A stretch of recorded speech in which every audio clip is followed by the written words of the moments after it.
Here we go. 3, 2, 1. Boom, and welcome to the Big Honker Podcast, brought to you by Alpha Outdoor Specialties. I'm Jeff Stanfield with the world-famous Andy Shaver. Can't wait for those Stanfield stools. On the line with us today, we have the biologist on Instagram, Mr. Brian Huber. How you been? It's been a while. Yeah, it's been, almost 2 years, I think. But no, I'm doing good. Time doing goes great. by at a ridiculous rate right now. I think somebody's putting stuff in the water and somebody's making time go by faster, is what I think. They're putting something in the water. They did in ours. We were in a bull notice. We got one. I had it's funny that you say that, though. I had a local older man in town today in his 70s at breakfast this morning, told me, you need to check your phone, Jeff. I go, what's wrong? He goes, we have been hacked. What do you mean we've been hacked? He goes, all of our phones have been hacked. There's a little orange dot next to where you're, like where it says LTE or 5G or whatever. If you've got a little orange light that's on there, you've been hacked. Everybody in the cafe, guess whose lights wasn't on? Mine. Really? Yeah, everybody else had the little orange lights. So I don't give a shit if they hack me anyways. I ain't got nothing. If someone's that interested in my life, they're very bored in theirs. So from the land of fruit and nuts, California, the most liberal state we have, has some of the best waterfowl hunting in the world. And they can thank people like you for that. What's going on with the drought situation? Because I know the drought is over there, and basically y'all are building ships everywhere now to get around. Yeah, no, we've gotten some record precipitation. Things are looking great. Rice prices are through the roof. We've got record precipitation. The snowpack, they just did the snowpack, and it's the highest snowpack they've seen in like the 70 years they've done. The measurements there. So yeah, things are looking good in California. Hopefully our reservoirs can hold the water and fill the reservoirs up. They're looking pretty good right now. They're worried about the snow melt coming down. That's going to cause a lot of flooding. But yeah, as far as hunting for next year goes, it looks like 100% allocation for rice farmers. So that's a good indication. Most of the refuges should get water. So this, 3-year record drought that we had the last 3 years, we're going from that to a record, water year. So kind of dramatic change, but should be good for hunting, should be good for the local population and everything in between. Are the bureaucrats in California going to let that water stay there, or are they going to ship the shit all out to the Pacific Ocean like they normally do? Well, unfortunately, I mean, there's just not any more water storage, right? They haven't created any water storage, I don't know in how many years. So a lot of that extra water we have does just, go out into the ocean. So they're working on a new water storage called Sites Reservoir. They've been working on that for years, but it's just keeps getting tied up. But it looks like, hopefully the progress on that keeps moving forward and we'll get some more water storage. But yeah, I mean, once the reservoirs are full and you have that snowpack up in the mountains, that's going to come down into those reservoirs. I mean, they have nothing else to do but to release it out in the water. The problem we have, and it's the same thing happens in West Texas, in years of drought, and droughts are never 6 months long. They're 3-4 years. They seem like they last forever. And when we are in a drought, it's all about we got to build more lakes. We got to build more lakes. Then when we fill up, it's like, we're good. It's kind of like term limits with politicians. They only talk about it when it's right before an election. After an election, they don't. So when we get filled up with water, nobody ever wants to talk about building more lakes. And it seems to me Lake Mead and all those lakes out west, they need to build more lakes. And I don't know the problem. I know that property rates in California are so expensive that nobody wants to build a lake because they don't want to give up their property. But it seems to me, as dire as it's been out there lately, that they would build at times. Like right now, they could have filled up a lake that would have probably watered Los Angeles for a year or two. Right. Yeah. No, I mean, they've thought about all that stuff. Like I think they have the land already for the reservoir they're talking about. They've talked about, raising the dam height on some of the reservoirs too, to kind of increase their capacity. But yeah, I don't know what the answer is. The answer is consistent weather patterns, which we just don't get. So, if we have another dry year next year, I wouldn't be surprised if, the headlines are another drought in California. It just all depends on Mother Nature. So. Did you see, speaking of rain, did you see the rain they had last night in Fort Lauderdale? Yeah, like stationary. 24 inches of rain overnight. Yeah. Boy, travel is already jacked up with the airlines. Fort Lauderdale is one of the main cogs getting people in and out of Mexico, the Caribbean and stuff. Thursday. That's jacked up tons of vacations. They showed cars on the side in the roads just are flooded everywhere. There's nowhere for that water to go. It's in the ocean, basically. Right, yeah, you're right on the beach. So have you ever seen a weather event like y'all just got through with all of the rain? Like it seemed like it was almost nonstop. Have you ever seen anything like that? I mean, we had similar rains. I think it was 2019. We had a lot of rain, a lot of flooding this time of year. But what was really crazy was the snowpack up in the mountains. I mean, my parents have lived up in South Lake Tahoe for the last 60 years, and this is the most snow they've ever seen in that time up there. You're talking about grocery stores closing down because there's too much snow on the roof and the roofs are caving in. People were paying just ridiculous amounts of money to have people go up there and shovel their snow off their roofs because they were concerned about their houses caving in. So that snowpack was just unbelievable. And I haven't seen that in my lifetime. And I haven't been up there to see it. My parents were just here for the week, and they were just, glad to get out of the snow for a little while and hang out nice spring weather down here in the Sacramento Valley. Because even with all the rain and stuff, Tule Lake is it caught any water or is it still dry? It, for the most part, is still dry. Last I heard, they do have a couple units starting to flood up on the lower Klamath side. Sump 1B is starting to get some water too. And also, you got to think of that whole complex. There's actually a lot of ag lands in that complex of the wildlife area, and most of those areas were flooded. So, we have one mallard that we have transmitted that's been sitting there for a month, hanging out in those ag fields, bouncing back and forth. So there is some habitat up there. Things are definitely looking better this year with the rain, with the water, and hopefully some of the politics is getting pushed forward to try and get some more water up there for that area. An ungodly amount of waterfowl winters there, don't they? I mean, it's millions. Yeah, they definitely winter there, but the spring migration, it's one of the major spring migration kind of stopover spots for most of the birds. It's pretty neat with the transmitter data we have now. I mean, you can almost guarantee a bird is going to fly over Tule Lake Klamath, and they're either going to stop or they're going to keep going. And, with the dry years, they just keep pushing through farther north. And so, yeah, I mean, it's just it's a major waterfowl area. Typically, it does freeze over in the middle of winter. So that kind of, pushes a lot of birds down to the Sacramento Valley. But early season, birds stop there. They bulk up traditionally. And then they, on those spring migration back, it's kind of the hourglass of the Pacific Flyway, right? It's like the pinching point. So birds moving down and moving up kind of funnel right through that area. And, it's a very important area for our flyway.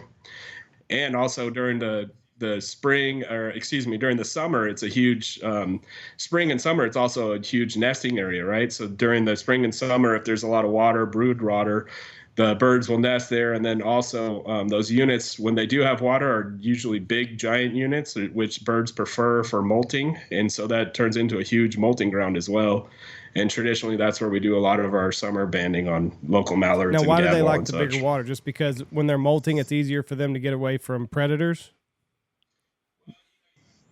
Well, you got to think they're molting, right? So they can't fly for roughly a month. And so if you're in a big water supply, then that water's not going to go anywhere. So if you pick a small puddle, that puddle could dry up overnight, right? So you can kind of think of that factor. Typically, those big units have a lot of tall bulrush, which offers them cover, right? So they want to pick an area that's going to sustain them through the molt. So they generally look for bigger ponds and, roughly 50% cover. So a lot of cover for them to hide in, right? They can't fly, so they have to use that cover to evade predators. And then also, the resources, the food there to eat and carry on. It's kind of wild to me that they lose their flight feathers. Like they're just gone. And like their main line of defense is stripped away from them for a month and a half.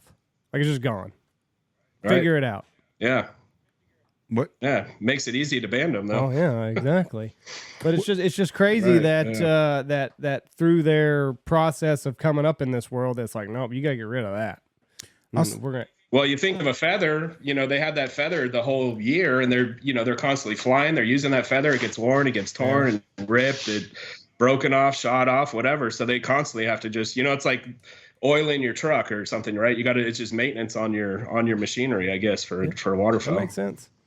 When these big lakes are dry, do you ever see like on the transmitter like that? Will they hang around that area for like a day or two, and we're like, well, there's no resources for us here, and then just move on, or is it just continuous? Like they see that it's dry from the air, and they just keep going.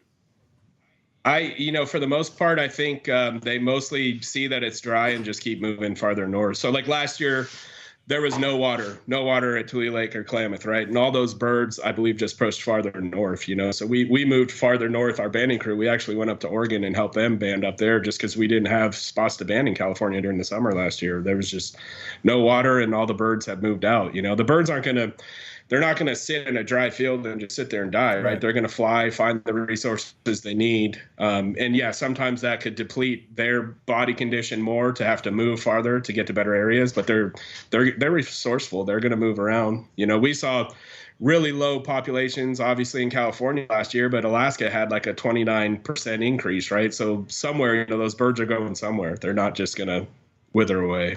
Where do you think they went? Do you think that they just skipped over California and went into Mexico, or do you think they went east or stayed north? Well, I'm talking about northern migration, right, for nesting. Oh, okay. And so traditionally, they're going to move north. The lower Oregon area has a lot of good habitat. They had good water, a lot of water in that area, some big major wetlands. Summer Lake, that little valley where Summer Lake is a huge molting area as well.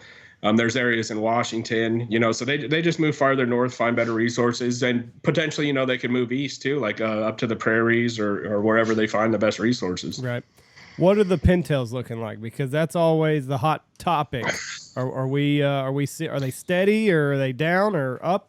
I just read that they were close to being closed in the central. Oh. Yeah, so the pintail are pretty finicky. I mean, they're I believe last year on the survey, I wrote some notes on that. There 1.78 million were recorded on the breeding pair survey. And if that number, the threshold for a closed season is 1.75. Yep. So they were like a couple 100,000 off from potentially closing the season. Now, if the number gets that low, then now they have to take into some other scenarios, right? Like the social impact of closing pintail, like that could be huge in California because a lot of guys go out, they shoot their pintail. If you tell guys they can't shoot pintail at all, right, that's going to potentially cost us a lot of hunters, right? So that human dimension aspect of it gets taken into consideration. But yeah, if it reaches that threshold, that's kind of the action that starts the closing the season process. So hopefully the numbers bounce back this year. I mean, I think I'm hopeful that with all the everywhere north of us, the prairie pothole region, the Dakotas, prairie potholes in Canada are looking great this year. So I'm hoping those numbers bounce back and we see a pretty good bounce in the pintail population this year. So once they do those surveys sometime around May and June, we'll have a better understanding there. But yeah, it was close last year. I mean, the Pacific Flyway, we just see so many pintails, so we don't really notice it here. We get 60% of the continent's pintail in our flyway, and California roughly gets 40% of the whole continent's population. So we're covered in pintail all year long. So it's hard for us to gauge, from what we see. But it'll be interesting. I know they're working on redoing the model. So there's been a lot of work moving forward with that. So the Pacific Flyways kind of made it a priority to look at the pintail model. And they're in the process right now working with the Fish and Wildlife Service and updating the model and trying to, folks in the Pacific Flyway want to see a free bird bag limit on pintail. And so we've been pushing for that as an organization at California Waterfowl for quite a long time. We've been supplying a lot of banding data, and we work our butts off trying to catch and band pintail. So I'm hopeful once the new model comes out, they're allowing some outside people to overview it and look at it. And so there's been a lot of new research out there that kind of suggests, obviously, most people would agree that harvest is not causing the pintail populations to go down, right? It's habitat conditions up in Canada. It's their nest site selection that they're choosing up there. And so there's also some papers out there that suggest, the low number of harvests is actually contributing to the competition of males and females on the breeding ground. So if you have more males harassing the females, they're going to be more stressed out. They're not going to have successful nesting. So potentially, there's some thought that if you harvested more males, that would relieve some pressure on the females up there and potentially have some better nesting success. So yeah, it's complicated. We're working hard to catch and ban the pintail to kind of give that data stream that the Fed's Fish and Wildlife Service can use in their models and all that. And then we're hopeful that when the model comes out, we have some people lined up that are really into this modeling and all that can really add some positive input, and hopefully we'll see a increased bag limit. But that's not likely to happen until I believe 2025. Now they got pushed back and back, so we'll see. So my question is and I'm confused by this. Y'all are in the Pacific. We're in the Central Flyway. They did a count everywhere, and it was 1.7, let's say 1.8 million birds nesting pairs of pintails. And California gets 60% 40% of them. or 60% of that 60%. number? 60%. California gets 40% of that. The Pacific Flyway gets 60%. But I don't understand the micromanaging, because if you're managing you close the season down everywhere in the United States. Well, California is thriving. Their pintail population is thriving. Ours is off. Doesn't that seem a little weird to do it that way? Yeah, I mean, it's so sometimes they'll do like we have a Western mallard model, right? And so that our mallard population and our mallard limits are not tied to your guys' mallard population, right? Because we don't get mallards from you guys. We just generally don't. Most of them are local. So over time, we've created this Western mallard model. And so the pintail are different. They're managed on the continent-wide, right? And the reason for that likely is because they do disperse so much. So in California, we get a lot of our birds from the prairie pothole region, but we also get a lot from Alaska. And that population in Alaska is probably what keeps our population sustained. So yeah, they just prefer the Sacramento Valley of California. So we do get a lot of them here. So is that what you're trying to prove in your banding project? Is that, hey, a lot of the birds that we're getting are coming from Alaska. They're not coming from that affected area in the prairie pothole region. Yeah, we're just trying to use the best data that we have available to justify having a higher pintail limit. We've had 20 years of restricted pintail limits, and the population has basically more or less stayed the same, right? So having restricted limits wasn't the answer. It hasn't changed the population. So allowing more harvest and seeing, even just if you learn something, right? If we allow 3 birds and the population dips real low, we can go, whoa, okay, that didn't work.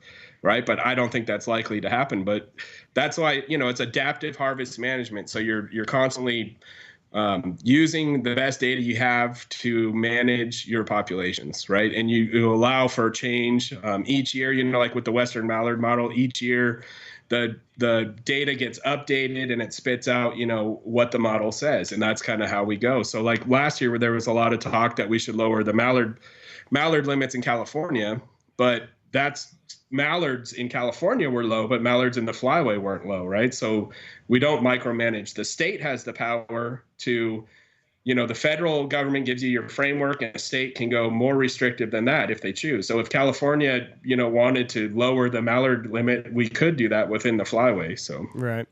Why are they taking a liking? Like, why is the pintail overmanaged? Just because everybody's kind of. What do you mean by? I mean, like you said, like the mallard, you've got some wiggle room, but with the pintails, is it just because it's one everywhere and you don't have anywhere to move off of that? Yeah, it's just it's managed on the current model is basically what we're going at, and that's. There's a lot of factors involved, right?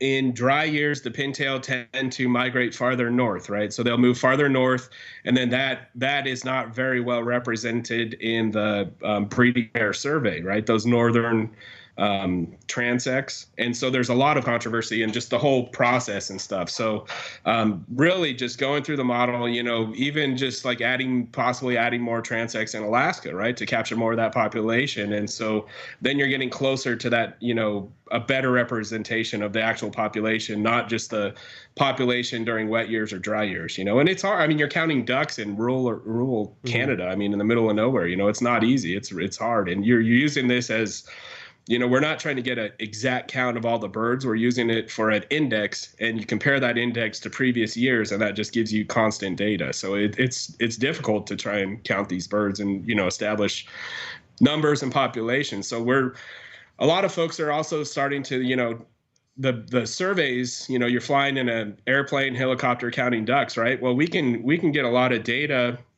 from banding information, right? So we can use like Lincoln estimators to get to try and estimate how many birds are in the population through banding data. So there's kind of a small push, trying to use banding data to kind of better get a count of populations as well. So now, your best guess, if they were to take a year off from shooting pintails, would there be any significant change or any change at all? Because everybody pretty well knows that the problem with the pintail is the way that they choose to make their nests. Like that's the big part of their problem. Right. So do you think that there would be any swing if we took a year off of shooting pintails?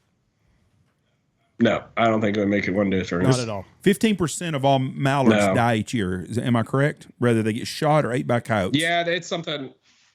Right. Yeah. Something like that. And it's going to be the same. So what is that word called? It's not mortality rate. I think it is mortality rate. You're thinking of adapt, or what is it?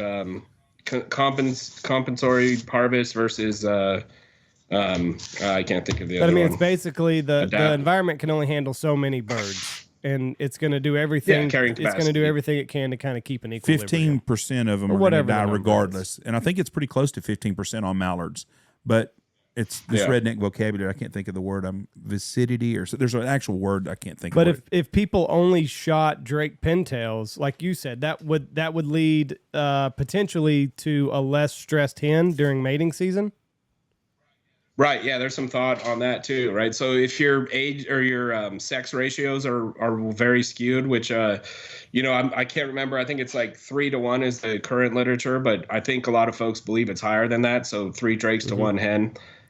So that's, that I don't know if you've ever seen a nesting hen get off of her nest during breeding season, but she'll get up and fly, and there'll be 3 or 4 drake mallards that basically go attack her, follow her around, and just harass her, right? So that's happening constantly up there on the breeding grounds, and that adds stress to the females, and just stresses them out when they're trying to nest. So now, taking out some of those males could potentially lead to less stress and better nesting. And it's success. easy to do with pintails. It's a very easy bird to distinguish between the male and the female.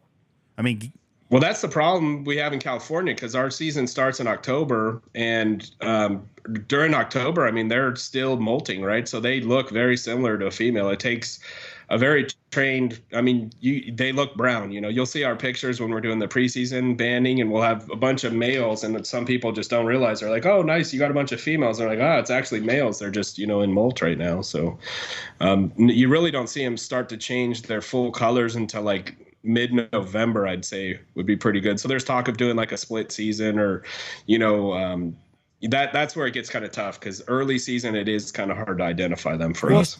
And you've said that they migrate at different clicks. So like at one point you'll have a lot of males, and then at one point you'll only have females, because the males are kind of back and forth, right? So that could affect you too, right?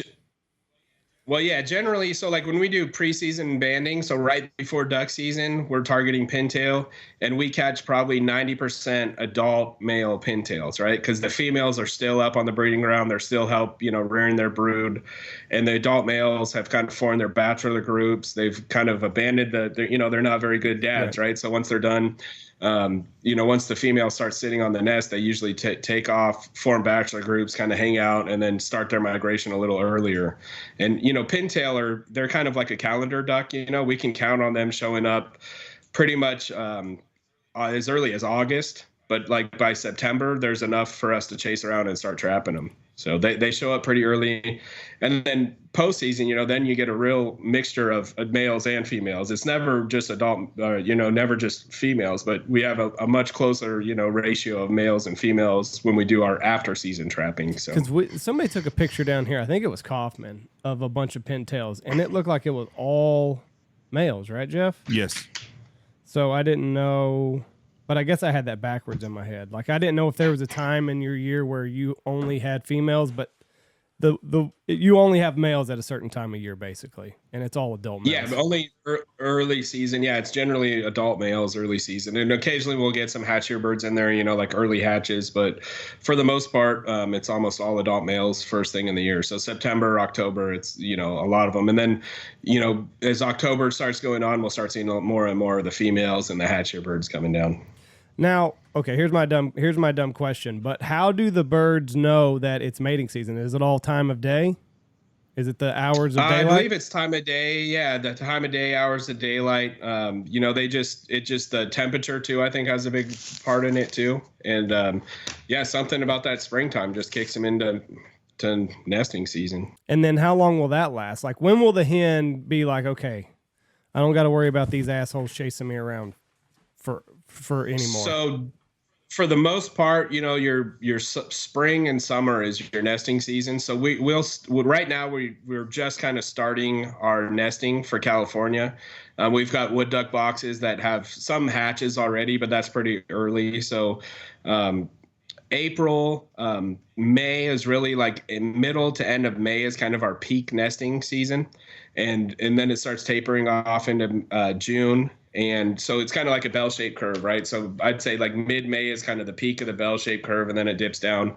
And then, once the female's nesting and she's got her broods on the ground, then that's when she kind of, it's never relaxed, right? Because she's always taking care of her kids and stuff. But that's when the males are kind of leaving her alone for the most part and kind of doing their own thing. So towards the end of June, July, and that's when we start seeing the males show up to molting grounds. They show up in July and August generally and start molting, and then the females kind of show up a little later in August and molt. Ooh, that poor girl's got another 90 days of just covering her ass all the time. Yeah, it's a stressful life as a duck. There's definitely, especially a female duck. What were the pintail numbers in the 70s? Do you have any idea? Boy, I think it was high as like 4 or 5 million, I believe, when it was at the peak. 4 or 5 million breeding pairs. Yeah. So that would be the breeding pair survey. Yeah. So that would probably constitute 10 million ducks on the flight down. Yeah, I can't remember how they account for that, but yeah, that's like you basically use that number as like the breeding pair survey is, the indicator for that. And now we're down to a scotch under 2. Yep. 1.7. The reason why, when I was a kid, we could shoot 10 pintails. I don't remember ever killing a bunch of pintails as a kid growing up. Now, I'm sure on the Texas coast, there was a lot of guys shooting 10 pintails every day.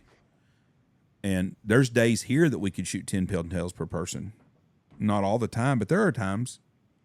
They're just so finicky. Yeah, you hear the guys, that have been hunting in California for a long time talking about shooting 7 bull sprigs. That they definitely had that opportunity. And then there was certain areas in the, the Sassoon Marsh, kind of in the Bay Area there. It's a big tidal estuary marsh area, and that used to be just a favorite for pintail. And they used to, that was like the spot to go to shoot your 7 pintail. And they're there now, but not like they used to be. Yeah, I don't remember that ducks being, the way we hunt now compared to when I was a kid is completely different. So it's apples and oranges on what I seen. But we had a lot of ducks back when I was a kid. I grew up hunting in the same area I'm in now, so there was a lot of ducks here. There was more ducks than geese. But I don't ever remember pintails and those numbers like that. But that would be an amazing time. But there's so much more hunting pressure now than there was back in the day. Even though we had more hunters back then, it was a whole lot less pressure on the birds than there are today. So what's happened in that 50 years from the 70s to now? Is it corner to corner farming, or like why is the pintail the one that's taking the brunt of whatever's changing? Yeah. So the short story of it is there was dry years up in the prairie pothole areas. And when the wet years returned, almost all duck populations bounced back except for the pintail, right? So their numbers stayed low. And a lot of that is due to the farming practices up there have changed. So they're short grass nesters, and they select, kind of the short sparse grass. And a lot of that is got, converted into farmland. You have folks up there that their farming practices have changed where they're just not beneficial to pintail. And pintail are pretty finicky as well, right? They are not usually known for re-nesting. So if they nest, their nest gets disturbed, they kind of just give up. And it's just everything up there has been against them. So they prefer that short grass. That's kind of gone. I don't know the numbers, but it's been the habitat for that they like to nest in has been decreasing.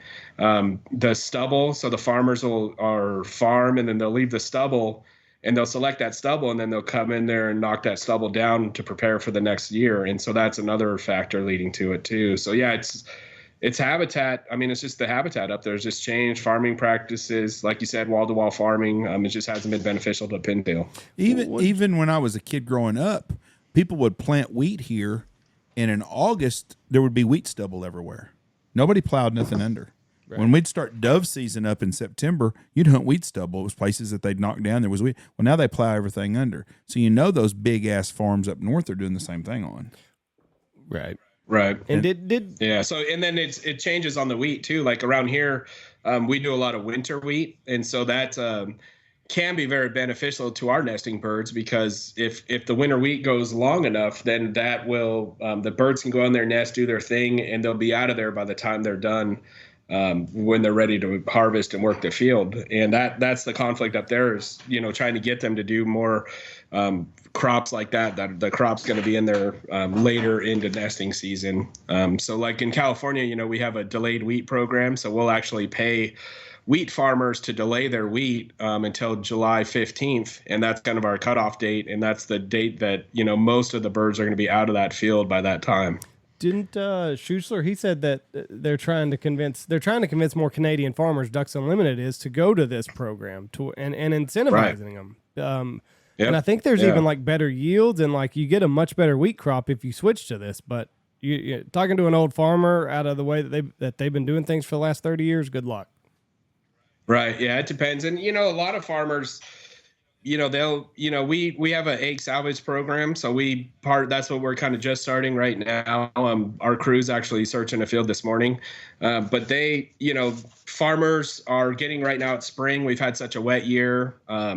They're just now starting to get in there and work their field. So, if they have a fallow field or something that's got good cover in it right now, they're going to go in there and disc it. So they call us, we'll go out there and we'll search the field. We have all the permits to go out there, rescue the eggs, take them to a hatchery, raise them at the hatchery, and then go release them back in the wild. So programs like that, we try and do what we can here. The delayed wheat program really helps too. It just, like farmers, you have a wheat farmer and he sees a mallard jump out of his wheat field. He doesn't associate that with a nest on the ground. He just says, oh, that was weird. A duck sitting in this field, trying to hide or whatever, and no, there's actually a nest there and that's where she's nesting. So just, relaying that message and just building that relationship, with farming and wildlife is kind of what we're trying to do. Now, when you take these eggs, are you just taking the eggs or you try to find mama too? Or it'd be impossible to get Mama's, yeah, it's pretty hard to get her. So she pretty much, her nest would have been destroyed anyways, right? Because they're going to come through and destroy it. And sometimes actually the female actually gets chopped up during harvest too. So they actually can die during the harvest process of the field as well. So yeah, we basically take the eggs, we'll candle them. We can tell how far along they are. We take them to one of our hatcheries and then raise them there. And the mom either will go and re-nest or basically be done depending on the year. But what we've done before, some of these farmers are duck hunters and they care a lot, right? There's one farmer that pays his employees per egg. If you find an egg, I'll give you $5 or whatever. So they're going to stop. They're going to get those eggs. But we've worked with a lot of these farmers, and so we'll actually go and search the field. We'll find the nest. We'll mark it. We'll try and catch that hen, and then we'll try and see what she does. We'll put a transmitter on her and kind of track her after that field got destroyed. And, we've had some that re-nested, some that, went back to that, like, basically went back to her nest after the tractor went by and kind of hung out, you almost picture like a mom sitting there crying, over her nest, and then, moves on and does her thing. So yeah, it's pretty amazing. What's going on. Do you ever have like this pissed off mom that just won't leave you alone when you're trying to get the eggs? It's their instinct when they're pretty far along on incubating the nest, if they're close to hatching. I don't know if you've ever seen it, but they actually pretend like they're hurt and they kind of flop around and they try and lead you away from the nest, and so they do that quite often. But, usually they're not going to let you get too close to them. They'll do that and then they'll fly away and, think they tricked you. But right. I'm sure it works on predators. Absolutely. Yeah. And I bet geese are probably bigger assholes whenever you go to the nest. Like some of those big park Canada goose. Meaner than hell, whip your Canada ass. Geese. Like her hissing at you. Yeah. I'm not tangoing with her. Did you see the guy on the kayak and the fucking swan jumped on him? No. Oh, swan was beating his ass. I mean, big time. That's a big bird, though. Yeah. Yes, I don't want to fight them. I mean, it's all legs and wings. Hey, this is going to be way, way, way out there. So just pardon me on this. And this is a stupid take, but it's something I want to ask. This is kind of like Trump and the bleach question that he got ripped on. Have they ever thought about trying to incubate birds and release in the wild? Big numbers of them ever? I don't think you can on scale. Well, I mean, you're going to get into that eastern mallard population. I'm pretty sure you guys have heard of that, right? Where like they were releasing all those farm birds and game birds, and it, all that years and years of releasing all that has just completely corrupted the genetics of the mallards over in that flyway. So, you got to be careful. That's like our egg salvage program. People confuse that with like that game bird program, but that's all wild stock, wild birds. It's not stock birds like you're seeing on the East Coast mallard population. So, yeah, you got to be careful. I mean,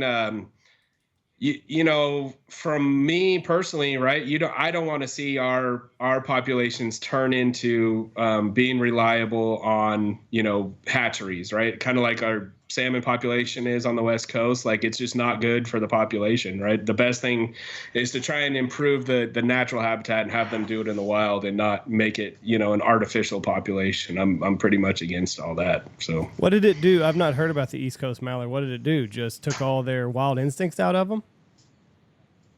Yeah, you guys need to get my buddy Phil Lavretsky on. He worked for me 1 year as a technician. We worked together doing the rocket netting and stuff. But yeah, he's a professor at El Paso, Texas, or somewhere, I think. Good guy, great kid, and he's doing all this genetic research on mallards, and so he's coding all the genetics, and he's looking at the effects of that. The birds.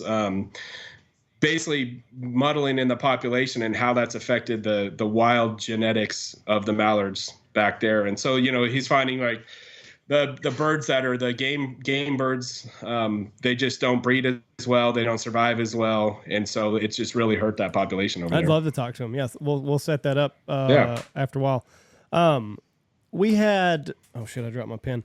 We had. Oh, here's one. I went and got one off my desk. No, it's okay. It's okay. We had Kelly Powers on, and we were talking about how the big Canada goose, the one that they thought was extinct, and they found them in Rochester, found 13 of them. That's hurt the Canada goose population because those were a subset of birds that didn't migrate, and now all of a sudden we reintroduced them into the wild. They've started mating with birds that did migrate. And he thinks that that's why we're seeing a lot of the migration stall, and they just hang out in parks because the genetics were to let's be lazy, let's stay here, we'll scavenge what we need here, and not fly south. We had a huge. So his theory is that was actually detrimental to the Canada goose population because now you're getting a bird that doesn't fly. We had a huge population of big geese here in the early 1990s. A big population. We had two separate areas. We had the peanut geese, which was the small geese and specks, and then the wheat country. We had a lot of little geese also, but we had a lot of big birds. Lots of big geese. Right here at the lodge, you could shoot 100 big birds a year easy. I mean, they big geese, 12, 13-pound graders, and we don't have any now here. I mean, none. Mm-hmm. But when that happened, also there wasn't geese in Wichita Falls. There wasn't geese in Oklahoma City. there wasn't geese. Those big geese right there, they don't leave those areas. No. So where did they come from? Why all of a sudden in the last 30 years is the metropolitan areas in the southern states holding big numbers of Canada geese? Yeah, don't know. They had Shifts in distribution. Yeah. I mean, but it's just crazy how before the big geese would migrate. right Now they're in Dallas, Texas. You go to Dallas, we were coming back the other day in South Lake, and 8 big graders flew across the road from us. Those geese ain't going north. Augusta, Georgia. Everywhere. You can't tell me that they ain't got geese that are on that golf course. Yeah, everywhere. They're everywhere. That and Egyptian geese. Yeah. Egyptian geese are golf course geese everywhere now. Yeah. But I don't know. Like, so it makes a lot of sense whenever you say, like, you got to be careful, like, how much you're going to tinker with just wild genetics, because you might get something that you didn't intend to happen. Right. Yep. Yeah. So when you incubate these birds, these eggs that you find in the field, what's the game plan there? Like, how long do you have them after they've hatched? So yeah, we have 3 different facilities that we help manage. We help them do their thing. They're all on kind of private duck clubs for the most part, and they basically have, they're federally permitted to be hatcheries, and we have all the state permits and all that stuff. But yeah, we get the eggs, we incubate them, they hatch. And then we have separate pens, for ducklings that just hatched. There's a process, you put them in, with heat lamps and all that stuff. And then as they get older, you keep moving them to bigger pens and bigger spaces. And then once, right before they're about to fly, so about 4 to 5 weeks, we'll go in there. We come and band them, or the facility bands them, and then we let them go right before they can fly. So as you can imagine, it's tough to catch the birds if they can fly. So when you can just kind of shuttle them in a corner, put them in a crate, and then band them and let them go. So that's kind of our egg salvage program at the hatcheries. Is there any data that suggests how well they do once you let them go into the wild? Yeah, so we have done some analysis on them. They definitely do not survive as well as wild birds the first year. However, once they make it past the first year, they're pretty comparable to wild birds. So you got to imagine, generally you're going to have a mom teaching them, to avoid predators, hide over here. They're technically hand-reared birds, right? So they're kind of accustomed to people. Like, we do our best. We're not in there petting them unnecessarily. We try and, keep the human contact as minimal as possible. But so they just don't have that mother teaching them, to avoid predators. So they definitely get picked off that first year worse than wild birds. Have you ever shot one of your own bands, something that you banded in the off season?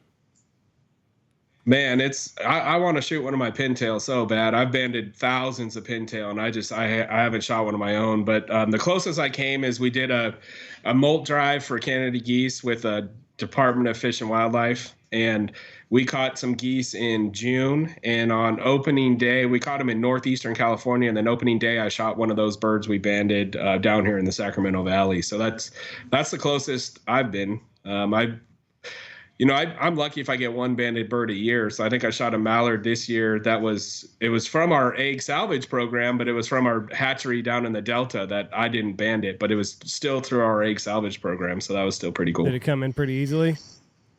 You're like, yeah, you needed a mother, pal. If I remember right, it came in as a pair, and my buddy missed the drake, and I think I doubled behind him, and he was all pissed off. And then my dog brought the band back, and I was like, "You're not going to believe this, man!" But we were in the blind talking about, I shoot a 20 gauge for the most part, and I've started using like the TSS shot. Mm-hmm.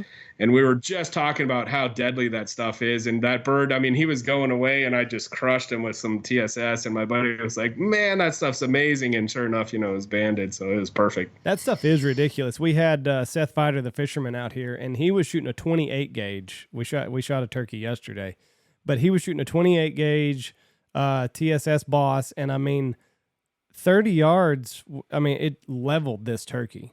Like, it's something like I've never, like, backflip. It was wicked, but it's effective. I can understand why it's worth the price. It's expensive, but you're not going to get a whole lot of cripples. Right. Yep. Yeah. So I mean, that stuff's phenomenal. I mean, I wouldn't be surprised if they started regulating it on some of the public areas just for how deadly it is and how far it's traveling with such velocity. So, Do you think that there's going to be a time where lead is totally out of the picture, regardless of what you're chasing after?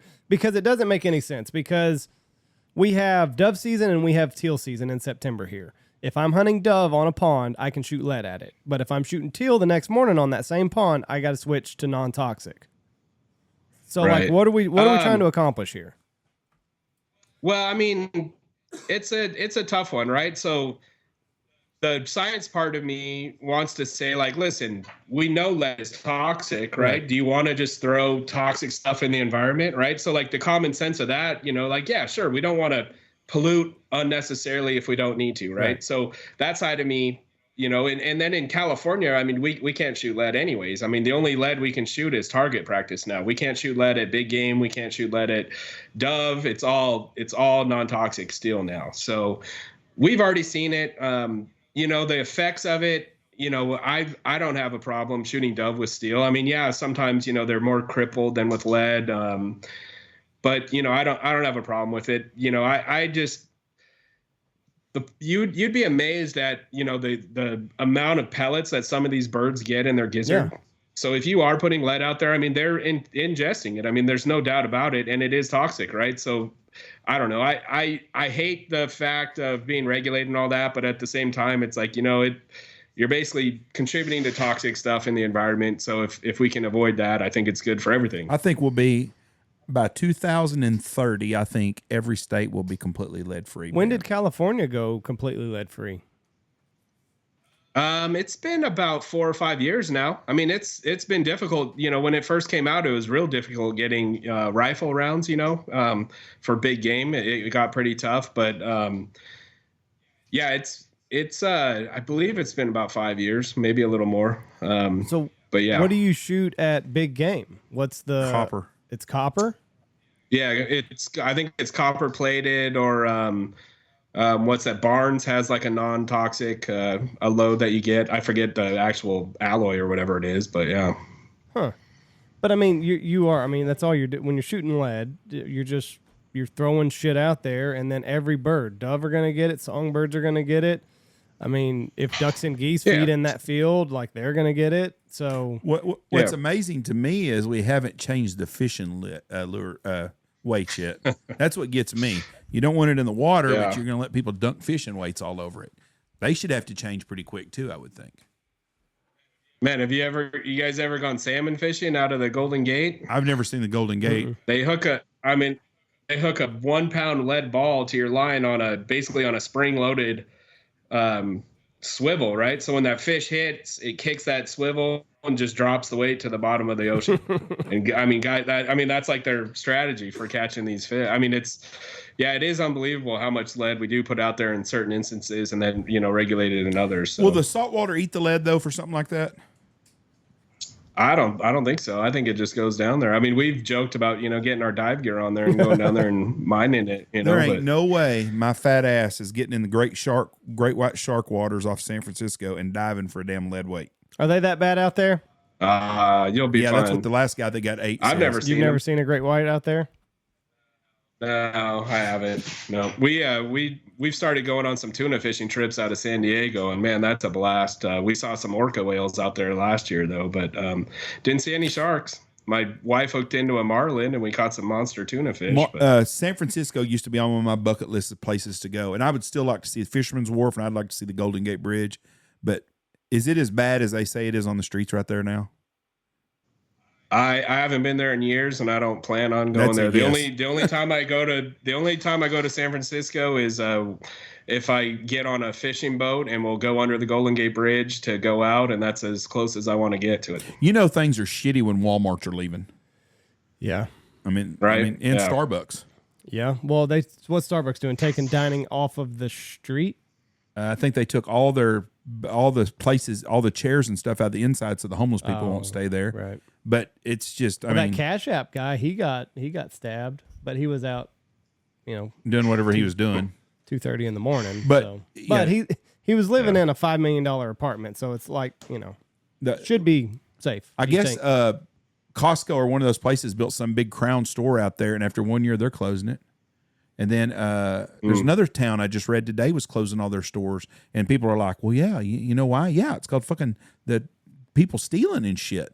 You know, if you yeah, it's I don't know how bad it is on the floor there, but I'm in my little echo chamber on Facebook and Instagram, and I see, just the worst stuff. All this, people shoplifting and all that stuff, and I don't know if it's really like that, but you see all the bad stuff on social media. You don't really know how it is. I mean, there's places there that are beautiful. I mean, it's a beautiful city. It really I would is, love to see it. I would. Even just the fishery that's there, halibut, sturgeon, striper, salmon. I mean, it's just amazing fishery. And, the waterfowl hunting not too far away in the Bay Area is really good too. Sassoon Marsh, just the Bay in general, a lot of guys go out there and diver hunt. And it's an interesting area. I just, I'm not a city guy. I don't like being in the city. So I like being out in the country a lot more. I want to drive from L.A. all along Pacific Coast 1 all the way up, all the way to where we stayed in Washington State. I would love to do that. It'd be a beautiful place. But I don't want to have to go through all the bullshit liberal crap that you have to deal in San Francisco. Fill up before you get there and just pass on through. I don't even think you can pass through that easy. But that's a shame. But I would like to see those places. But I don't want to go where there's homeless everywhere and you got drug needles and stuff. We went to Seattle last year. What are you talking about? We spent 4 hours in Seattle at Pike's Market. And we went to the gum wall, the nastiest place in the country. Did you? I never felt unsafe there. Did you? It wasn't that the gum wall. People chew gum and stick it on a wall. It's disgusting. You had your picture taken in front of it. It's probably you got COVID still. Shit. From that. Like, how did that survive COVID? All the crap that we took down in this country and masked up, but the gum wall still in Seattle. They should have tore that thing down. Disgusting. Well, disgusting. Hey, what about the specklebellies in California? Are they doing okay? Like, I think they're doing okay everywhere. They're doing great. Yeah. I mean, we're getting, we get to shoot 10 a day. So, I mean, we have crazy limit on white fronts and, their population's doing great. We get a lot from Alaska as well. And, I mean, if you're a goose hunter in California, I mean, I don't think it gets any better than it is right now. We can shoot 10 dark geese, 10 large Canada geese or white fronts, in any combination in there. And I think it's 20 or 25 whites as well on top of that. So, I mean, there's a lot of competition out there now. It didn't used to be so competitive, but the numbers are through the roof, and they're everywhere. They show up early, and they stay here all year. Is there any studies that are going on? Because I have a theory that specklebellies and little Canada geese do not mix. They don't jive. I don't think Canada's like specks. Is there anything that has ever suggested my hypothesis be correct? I'm not aware of anything, but there might be. I don't know. I haven't heard of anything like that. But we get like Aleutian cackling geese, and we get some of the small cackling geese coming down, but we don't get huge numbers. A lot of them, stay up in Washington, Oregon area, and we don't. We get tons of Aleutian geese coming down, but as far as like the cackling geese, and the Aleutian geese are so picky on where they go. They go to the generally to the cornfields in the Delta or in that general area or like the North Coast. So from what I've seen in our area, I don't really see a conflict there. It's mostly, folks are worried about the increasing goose numbers and then how that's going to affect the waterfowl for competing for food sources. Because, when geese move in, it pushes the ducks out. I mean, we see that constantly. So how they're feeding and how that feeding behavior is affecting what's available for food in the valley. That's kind of some concern, especially on drought years. Like this year, early in the year, I mean, the whole west side of we kind of divide the Sacramento Valley, the west side and the east side. The Sacramento River is kind of the middle divider there. The west side, I mean, there was absolutely no rice, bone dry. Most of the refuges didn't have much water. Then you go to the east side, and it was full of rice, full of water, and you could see that distribution. I mean, obviously, birds aren't going to go where there's no water and stuff, but yeah, I mean, there was a huge distribution shift that we saw with the birds moving to the east side of the river this year. And now next year, all these, like I said earlier, the record high prices for rice. So if you got rice and you got water, I mean, there's going to be wall-to-wall rice in the Sacramento Valley this year, just based off the water allocations and the price of rice. So that's going to be tough for our nesting birds too. So there's not going to be any fallow fields set aside. Like sometimes in drought years, it can be good because you have all these fields that just go fallow and the vegetation just gets wild and birds nest in there. So it'll be an interesting year. Is the abundance of food, because I got to imagine the abundance of food in that area is a good thing for, your duck season. But like you said, it's going to be harder for nesting birds. So it's kind of this double-edged sword. Right. Yeah. I mean, I'm a pretty firm believer that the wintering habitat in California is sustainable for whatever population comes down. I mean, we've had huge populations of geese, waterfowl, and we've done years and years of body condition studies, through all these horrible droughts and everything. And the body condition has never really shown that it's been affected, So our wintering habitat is excellent in California. All the private duck clubs, the rice fields, all that I think it's more than enough to sustain the populations. It's really our summer habitat, that doesn't sustain our local populations. And that's where we've got a lot of programs that we're working on it right now. We've got, we increased our duck stamp and our upland game stamp in California for $10. So that's going to give about, if everything goes right, it'll be about $2 million. That's all going to go into like nesting bird habitat improvement projects across the state. So we're working really close with the Department of Fish and Wildlife and USGS folks and trying to implement those plans and enroll farmers. We're kind of like our wheat program where it's incentive to leave your fields in nesting cover and, paying them a fair price to leave their fields like that. So we're working really close with those folks and trying to implement some of that. So what's this program going to look like? Like just knocking on doors and just kind of beating the bush and talking to farmers about leaving these fields alone for nesting? Yeah, I mean, so we, it all kind of ties into our programs over the years, right? So we already have a real good connection with our egg salvage program to a lot of farmers. So we just use all that connection. So right now we're in like open enrollment. So folks can go on our website, CaliforniaWaterfowl.com. They can look up our different programs. There's the delayed wheat program. We actually have a rice levy program that we're doing as well. So if you generally in the spring, guys will go and roll their rice levees. We call them checks, but they're the levees in between the fields. And if you leave that cover up there, that cover can grow really well, and that's actually good habitat for nesting birds as well. So we have a program that folks can enroll and get paid to leave their rice checks hairy, as we would call them, for nesting cover. The delayed wheat program, and then the nesting bird habitat improvement project. How much body weight is typical whenever it's like peak migration and the birds are going north to south? How much can their body weight fluctuate and still be healthy? I'd say a couple 100 grams. I mean, we'll get, an average mallard we weigh, it's about 1,400 grams or so. And, we'll see them in poor condition. They'll be, 1,100 or so. But, it's just a couple 100 grams. I mean, we just recently, part of our postseason, we just wrapped up our postseason pintail trapping, and we got a grant from Sitka. So we're working with Sitka, and we were able to buy 20 transmitters and put them on mallards. So with Sitka and with USGS, we were able to get 40 mallard transmitters out just recently, and it's been amazing. I mean, they do like really small local movements, and then they'll make a big jump, So like yesterday morning, I checked them, and one of our birds went from the Sacramento Valley all the way up to Washington just overnight, And so I've seen that happen just a couple times. And so it's been, they kind of do those movements, That's like why Klamath is so important, because that's a staging area up there. So we've had birds that are right in that area go up there, they stage, they regain their resources, and then they push on, So pretty neat. Hold on just a minute. Andy, I will give you $100 bill if you can tell me how many pounds 1,400 grams is. 1,400 grams, I'm going to say 4 pounds, 3 ounces. I have no clue. What is it? I don't know. I'd have to calculate. I thought you were looking that up on your phone. No, I'm gonna bet it's 3.5 pounds. 1,400 grams? Yes. When he was giving grams, like, what the hell? I don't know damn metric shit. How many pounds? Yeah, that's how when we measure everything, it's all metric. Hold on. Looking this up. 3.086 pounds. So right at 3 pounds. 3 pound bird. That's all a mallard weighs? Yeah. Yeah. I thought they were heavier. Roughly. I thought they were like 4-pound bird.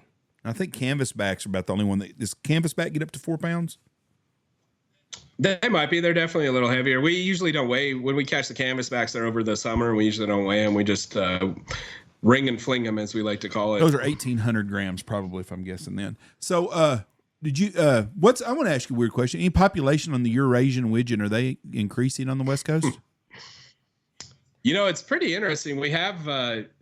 I don't know if they're just more around or we're noticing them more, but I mean, I'm definitely seeing more and more Eurasian widgeon in our flyway. I don't know if you guys remember a couple of years ago, we got some transmitters on a pair of them, and we watched them kind of go up into the Peace River area of Canada, and then they fell off. I don't know if they died, the transmitters died or whatever. We never heard back from them, but yeah, I think definitely we're seeing an increased population of Eurasian widgeon.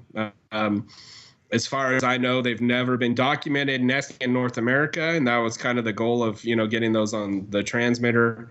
I really want to target them and try and get more transmitters on them and kind of watch where they go. But for whatever reason, widgeon don't seem to take to the transmitters very well. I think they stress out too much, or they're just kind of a finicky bird. So we probably won't be putting too many more on them. But I'd like to catch them and see what happens. That was I love seeing the Eurasian widgeon. It seems like almost every group of widgeon I see, I can scan it and find a Eurasian widgeon in there. Wow. But I still haven't shot a nice Drake one yet, so I'm still looking for that. I got one mounted on the wall here that's absolutely beautiful that come from Washington, but more and more people are shooting them. So I wonder if we're going to see 20 years from now that's going to be a steady population of them here. I mean, I imagine there's a breeding population probably, in the similar where the American widgeon are, and just hasn't been documented. And I wonder what's made it just in the last few years that we're starting to see them. I think it's just general distribution. I mean, we still have pintail that we catch in, in California and go to Russia, right? So they're just crossing over that, the Bering Land Strait Bridge there, and there's just still crossover from Eurasia to North America for sure. How did that? So some birds move over. They just, they like the resources here. They decide to stay, and and just over time you build a population. Do they shoot European? Do they shoot the American widgeon in Japan and stuff ever? I imagine so, but that's a great question. I'm not really sure. I bet they do. I know they shoot green wing too. You gotta ask Ramsey Russell. We had a guy that shot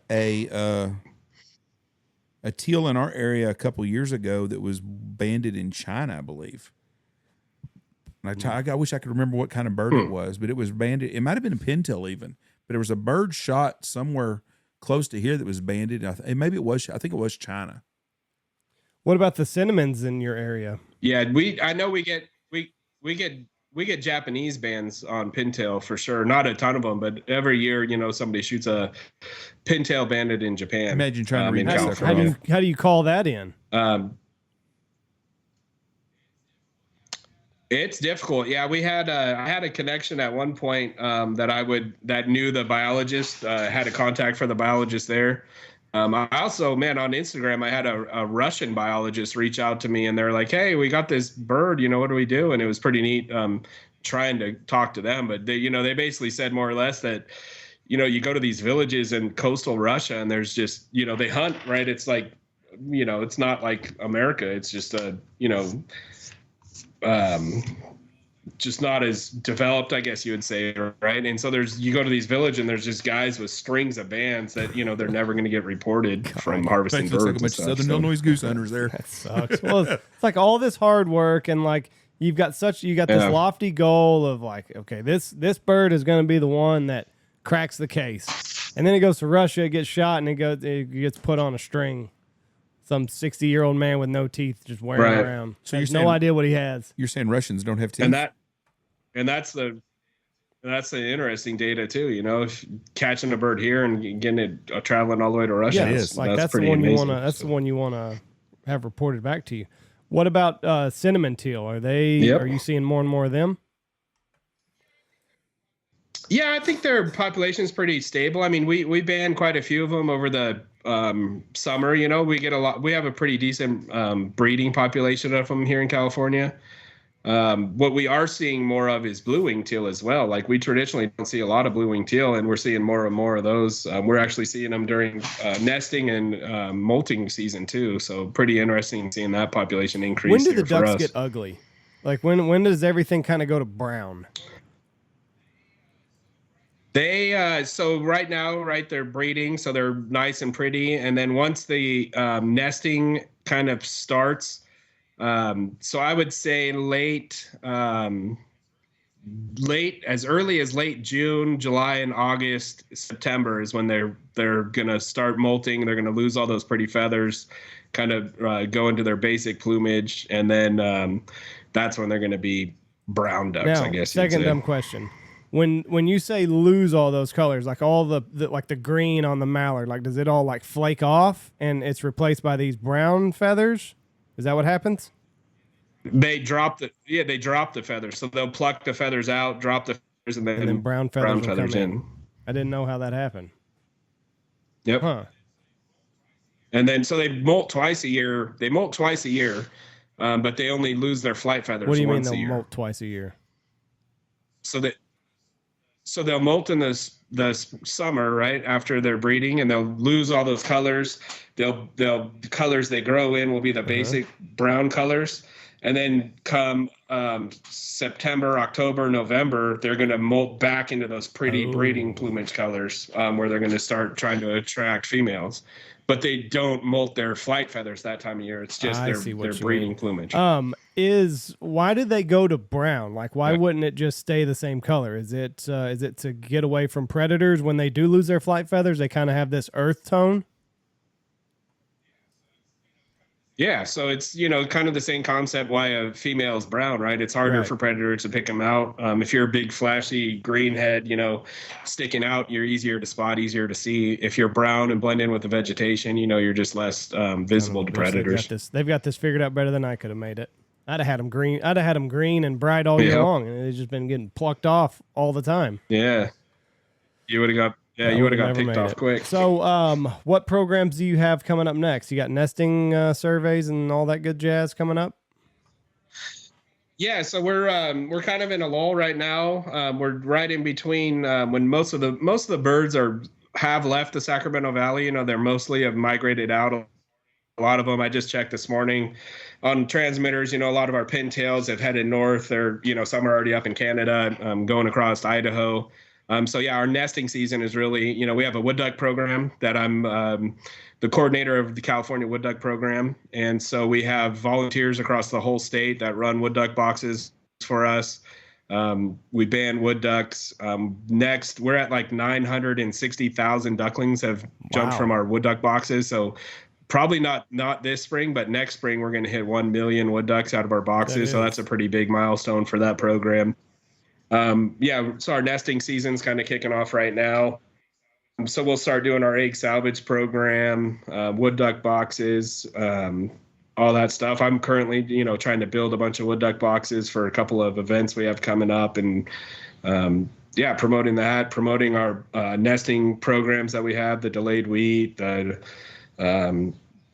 the rice levy program, and just all that stuff. And then we'll, as the summer rolls around and those birds start to molt, then we'll start chasing them, catching them for banding during the summer. How does that work? So is it just a race to the box that you put out there basically, and first come, like they just defend it ferociously? Yeah, I mean, most of the projects, our habitat for wood ducks is spread out across the entire state. For the most part, the Sacramento Valley is kind of our bread and butter for most of our breeding stuff. But I mean, we have wood duck projects. I mean, even my parents up in South Lake Tahoe, they've got wood ducks up in their backyard. And then we have them all the way down in San Diego County. We have them all the way far north up, Humboldt area.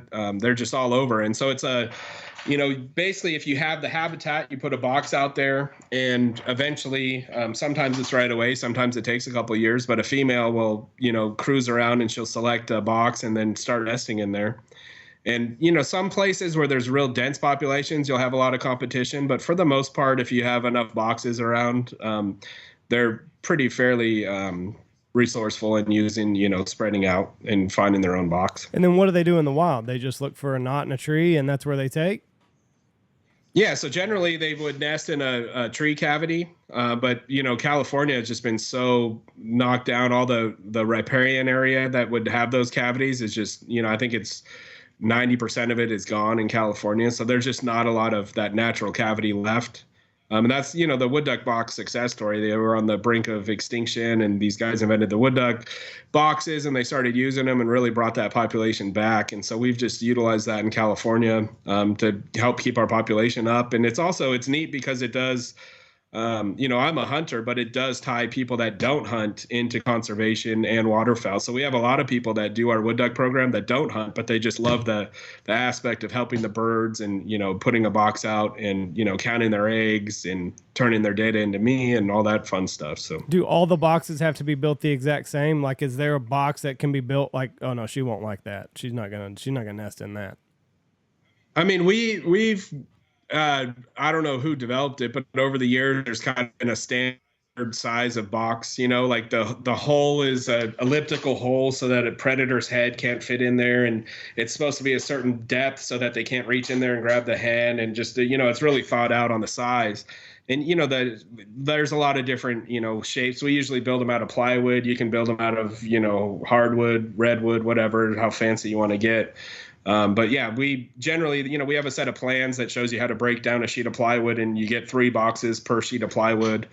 And we put them up. They last usually about 8 years or so. And then, just monitor Was them. the wood duck story similar to like the pintail story that we're seeing now? Just loss of habitat, just changes in the way that things are being done? Well, that was a little different because it was a little different because a lot of that was over harvest, right? Because there wasn't any regulation on them. Yeah, and so they were just getting hunted really hard, and that's kind of when the Migratory Bird Treaty Act was established, I think in the 30s or whatever, and that's, that set a precedent to kind of save those populations and then not over harvest them. But yeah, they were getting harvested at an alarming rate, and then that building the boxes and establishing that nesting kind of really brought them back. I know nothing about wood duck hunting, but what was the draw to the wood duck? Were they plentiful and kind of easier to kill, or did guys like shooting them because they were pretty?